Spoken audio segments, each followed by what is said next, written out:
അനുഗ്രഹിക്കപ്പെട്ട നല്ല സമയത്തിനായി ഞാൻ ദൈവത്തെ സ്തുതിക്കുന്നു, സ്തോത്രം ചെയ്യുന്നു. ദൈവവചനം ശ്രവിച്ചുകൊണ്ടിരിക്കുന്ന എല്ലാ ദൈവമക്കൾക്കും വീണ്ടും വരാമെന്ന് അരുളി ചെയ്തവനായ കർത്താവായ യേശു ക്രിസ്തുവിൻ്റെ ധന്യനാമത്തിൽ ഞാൻ എൻ്റെ സ്നേഹവന്ദനം അറിയിക്കുന്നു. ഇന്നത്തെ അല്പസമയത്തെ ചിന്തയ്ക്കായി റോമർക്ക് എഴുതിയ ലേഖനം 12-ാം അധ്യായം 21-ാം വാക്യം നമുക്ക് വായിക്കാം. തിന്മയോട് തോൽക്കാതെ നന്മയാൽ തിന്മയെ ജയിക്കുക. അനുഗ്രഹിക്കപ്പെട്ട ഒരു വേദവാക്യമാണ് നാം കേട്ടത്.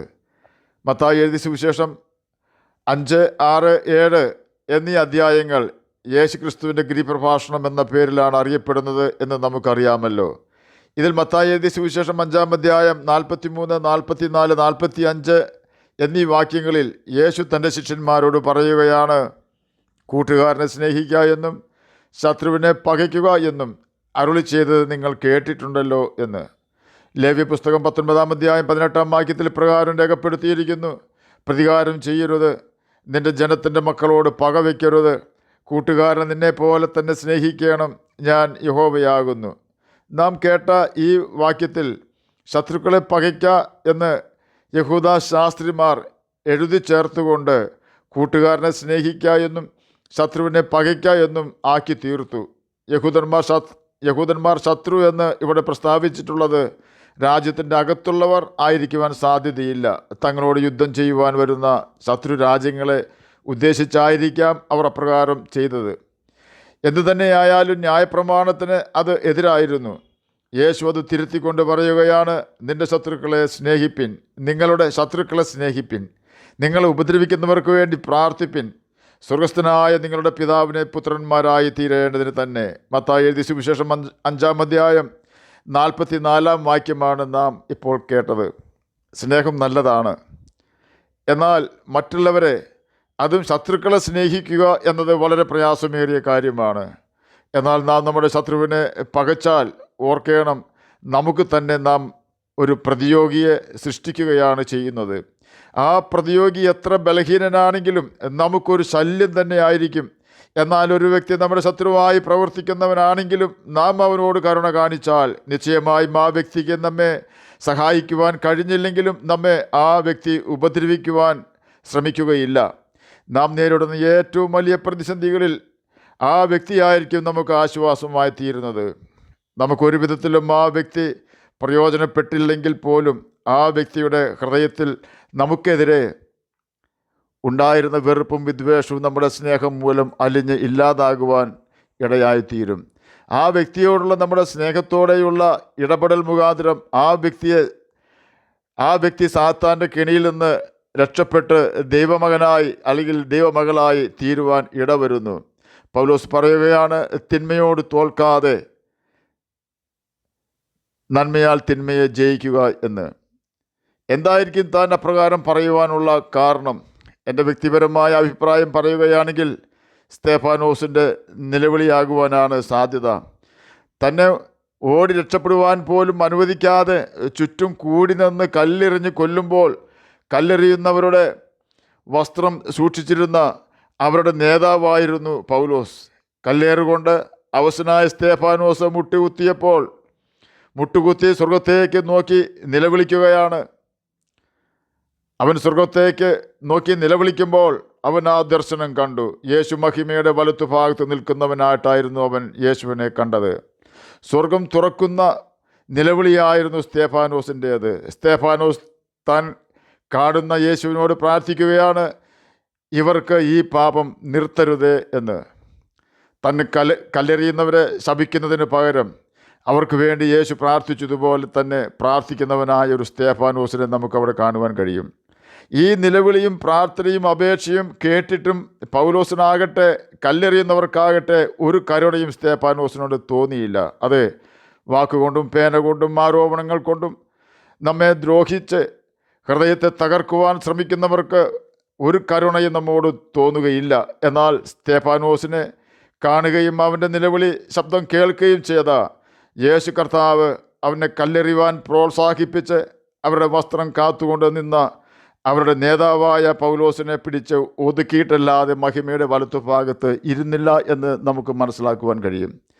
ദമസ്കോസ് പടിവാതിലിൽ വെളിച്ചച്ചങ്ങലയുമായി വന്ന യേശു ശൗലിനെ പൂട്ടിക്കെട്ടി ഒരു പരുവത്തിലാക്കിയപ്പോൾ പൗലോസ് യേശുവിനോട് ചോദിക്കുകയാണ്, നീ ആരാകുന്നു കർത്താവേ എന്ന്. യേശു അവനോട് ഒരു വാണിങ്ങോടുകൂടി സംസാരിക്കുകയാണ്, നീ ഉപദ്രവിക്കുന്ന യേശുവാകുന്നു ഞാൻ. മുള്ളിനെതിരെ ഉதைക്കുന്നത് അഥവാ ചവിട്ടുന്നത് നിനക്ക് വിഷമമാകുന്നു എന്നാണ് യേശു പൗലോസിനോട് പറഞ്ഞത്. ചുരുക്കി പറഞ്ഞാൽ, നമുക്കെതിരെ തിന്മ പ്രവർത്തിക്കുന്ന വ്യക്തികളോട് നാം കരുണ കാണിച്ചാൽ നിശ്ചയമായും കർത്താവായ യേശു ക്രിസ്തു നമ്മുടെ ശത്രുക്കളായി പ്രവർത്തിക്കുന്നവരെ നമ്മുടെ സ്നേഹിതരാക്കി നമ്മെ ആശ്വസിപ്പിക്കുന്നവരും ആക്കി, നമ്മെ സ്നേഹിക്കുന്നവരും ആശ്വസിപ്പിക്കുന്നവരുമാക്കി തീർക്കും. സർവോപരി അവരെ ദൈവമക്കളാക്കി യേശു തീർക്കും. നമ്മുടെ ശത്രുക്കളെ നശിപ്പിക്കുവാനുള്ള ഏക മാർഗം അവരെ സ്നേഹിക്കുക എന്നത് മാത്രമാണ്. നാം അപ്രകാരം ചെയ്താൽ അവരെ കഷ്ടപ്പെടുത്തുന്ന സാത്താന്യ ശക്തികൾ അവരെ വിട്ട് ഓടിപ്പോവുകയും അവർ നമ്മുടെ മിത്രങ്ങളായി തീരുകയും ചെയ്യുന്നു. 3 വർഷത്തേക്ക് മുഴുവൻ ദിവസവും കൺവെൻഷന് ബുക്കിംഗ് ഉള്ള ഒരു പാസ്റ്റർ ഇദ്ദേഹത്തെ 10,000-ഓളം വിശ്വാസികളുള്ള സഭയുടെ സംഘാടകർ കൺവെൻഷൻ പ്രസംഗത്തിന് ക്ഷണിച്ചപ്പോൾ തനിക്ക് 3 വർഷത്തേക്ക് തരുവാൻ ഡേറ്റ് ഇല്ല എന്ന് ഖേദത്തോടെ അറിയിച്ചു. മറ്റൊരു ദേവദാസിൻ്റെ പേര് നിർദ്ദേശിക്കാമോ എന്ന് ചോദിച്ചപ്പോൾ അദ്ദേഹം ഒരു പേര് നിർദ്ദേശിച്ചു. ആ വ്യക്തിയെക്കുറിച്ച് അന്വേഷിച്ചപ്പോൾ പേര് നിർദ്ദേശിച്ച ദേവദാസനെ നിരന്തരം വിമർശിക്കുന്നവനായിരുന്നു അദ്ദേഹമെന്ന് മനസ്സിലാക്കുവാൻ സംഘാടകർക്ക് കഴിഞ്ഞു. അക്കാര്യം പേര് നിർദ്ദേശിച്ച പാസ്റ്ററോട് അറിയിച്ചത് ഇപ്രകാരമായിരുന്നു, അങ്ങ് കൺവെൻഷൻ പ്രസംഗിക്കേണ്ടതിന് നിർദ്ദേശിച്ച പാസ്റ്റർ അങ്ങയെക്കുറിച്ച് എന്തെല്ലാം ആരോപണങ്ങളാണ് പറഞ്ഞു നടക്കുന്നതെന്ന് അങ്ങേക്ക് അറിയാമോ? അതിനുത്തരമായി ആ വലിയ ദൈവമനുഷ്യൻ പറഞ്ഞത് ഇപ്രകാരമാണ്, എനിക്കതറിയാം, എങ്കിലും നിങ്ങൾ അദ്ദേഹത്തെ വിളിച്ച് പ്രസംഗിപ്പിക്കൂ. കാരണം അദ്ദേഹത്തിന് എന്നോട് ദേഷ്യമായിരിക്കും. അതുകൊണ്ടാണ് അപ്രകാരം എന്നെക്കുറിച്ച് അപവാദം പറഞ്ഞ് നടക്കുന്നത്.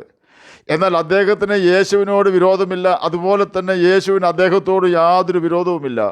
നിങ്ങൾ അദ്ദേഹത്തെ കൊണ്ട് പ്രസംഗിപ്പിക്കുക. ദൈവകരങ്ങളിൽ പ്രയോജനപ്പെടുന്ന ഒരു ദൈവമകനാണ് അദ്ദേഹം. ഇത് കേട്ട സംഘാടകർ അത്ഭുതപ്പെട്ടു പോയി. ഒടുവിൽ ആ വലിയ ദേവദാസിൻ്റെ അഭ്യർത്ഥന പ്രകാരം തന്നെ കുറ്റം പറഞ്ഞ് നടക്കുന്ന പാസ്റ്ററെ കൊണ്ട് തന്നെ കൺവെൻഷൻ പ്രസംഗിക്കുവാൻ ഏൽപ്പിച്ചു. കൺവെൻഷൻ പ്രസംഗം കഴിഞ്ഞ് വിശ്രമിക്കുമ്പോൾ പ്രസംഗകൻ ചോദിച്ചു, എൻ്റെ പേര് നിങ്ങൾക്ക് നിർദ്ദേശിച്ചത് ആരായിരുന്നുവെന്ന്. സംഘാടകർ ആ വലിയ മനുഷ്യൻ്റെ പേര് പറഞ്ഞപ്പോൾ പ്രാസംഗികൻ്റെ കണ്ണുകൾ നിറഞ്ഞൊഴുകുകയായിരുന്നു. താൻ അന്ന് വാസ്തവമായി മാനസാന്തരപ്പെട്ടു. അതെ, ആ വലിയ മനുഷ്യൻ തിന്മയെ നന്മ കൊണ്ട് കീഴടക്കി. എന്നെ കേൾക്കുന്ന പ്രിയ ദൈവമകളെ, ഏറ്റവും ചെറിയ കാലയളവ് മാത്രമേ നാം ഈ ഭൂമിയിൽ ഉണ്ടാവുകയുള്ളൂ. ആ കാലയളവിൽ മറ്റുള്ളവർക്കെതിരെ പകയും വിദ്വേഷവും വെച്ചുകൊണ്ടിരിക്കുവാൻ നമുക്ക് സമയമില്ല. നമ്മുടെ ഈ ഭൂമിയിലെ സമയം എപ്പോൾ തീരുമെന്ന് നമുക്കറിയില്ല. ആകയാൽ നമുക്ക് ആരോടും ശത്രുത വേണ്ട, ആരോടും പക വെക്കേണ്ട. യേശു നല്ല മാതൃക കാണിച്ചു തന്നിട്ടുണ്ട്. ആ മാതൃകയാണ് നാം പിന്തുടരേണ്ടത്. തൻ്റെ ചങ്കിൽ കുന്തം കുത്തിയിറക്കുന്ന വ്യക്തികളെ നോക്കി അവൻ പ്രാർത്ഥിക്കുകയാണ്, പിതാവ്, ഇവർ ചെയ്യുന്നത് ഇന്നതെന്നറിയാകയാൽ ഇവരോട് ക്ഷമിക്കണമേ എന്ന്. ആകയാൽ യേശുവിൻ്റെ പാത നമുക്ക് പിന്തുടരാം. ക്ഷമിക്കുന്ന മാർഗമാണ് യേശുവിൻ്റെ പാത. സ്നേഹിക്കുന്ന മാർഗമാണത്. കരുണ കാണിക്കുന്ന മാർഗമാണ് യേശുവിൻ്റെ പാത. ആകയാൽ യേശുവിൻ്റെ വചനം വായിക്കുകയും അനുസരിക്കുകയും ചെയ്തുകൊണ്ട് അനുസരിക്കുന്നവർക്ക് ദൈവദാനമായി നൽകുന്ന പരിശുദ്ധാത്മാവിനെ പ്രാപിച്ച് യേശു കാണിച്ചു തന്ന നല്ല മാതൃക നമുക്ക് പിന്തുടരാം. അവൻ്റെ വചനമാകുന്ന ബൈബിൾ അനുസരിച്ച് നമുക്ക് ജീവിക്കാം, നിത്യജീവൻ അവകാശികളായി തീരാം. അതിന് കർത്താവ് നമ്മെ സഹായിക്കട്ടെ എന്ന് പ്രാർത്ഥിച്ചുകൊണ്ട് ഞാൻ എൻ്റെ വാക്കുകളൊന്ന് വിരമിക്കുന്നു. നമുക്ക് പ്രാർത്ഥിക്കാം. ഞങ്ങളെ സ്നേഹിക്കുന്ന സ്വർഗീയ പിതാവേ, നല്ല വചനത്തിനായി അങ്ങയെ സ്തുതിക്കുന്നു, സ്തോത്രം ചെയ്യുന്നു. അങ്ങയുടെ വചനം പ്രമാണിച്ചുകൊണ്ട് ജ്യോതിഷികളെപ്പോലെ തിളങ്ങുവാൻ അടിയനെ കേൾക്കുന്ന അങ്ങയുടെ കുഞ്ഞുങ്ങളെ സഹായിക്കണമേ. നന്മയാൽ തിന്മയെ ജയിക്കുവാൻ വേണ്ട കൃപ അടിയനെ കേൾക്കുന്ന അങ്ങയുടെ കുഞ്ഞുങ്ങൾക്കും നൽകി തന്ന് സഹായിക്കണമേ. എന്നെ കേൾക്കുന്ന ഏതെങ്കിലും പ്രിയപ്പെട്ടവർ സമാധാനമില്ലാതെ ആയിരിക്കുന്നുവെങ്കിൽ അങ്ങ് അവർക്ക് സമാധാനം കൊടുക്കണമേ. രോഗത്താൽ ഭാരപ്പെടുന്നവർക്ക് രോഗസൗഖ്യം കൊടുക്കണമേ. ജോലിയില്ലാത്തവർക്ക് ജോലി കൊടുക്കണമേ. പഠിക്കുന്ന കുഞ്ഞുങ്ങൾക്ക് പഠിക്കുവാനുള്ള ബുദ്ധിയും ജ്ഞാനവും ഓർമ്മശക്തിയും കൊടുക്കണമേ. പ്രാർത്ഥന കേട്ടതിനായി സ്തോത്രം. യേശുവിൻ്റെ നാമത്തിൽ തന്നെ ആമേൻ. കർത്താവ് എല്ലാവരെയും അനുഗ്രഹിക്കട്ടെ. സ്തോത്രം.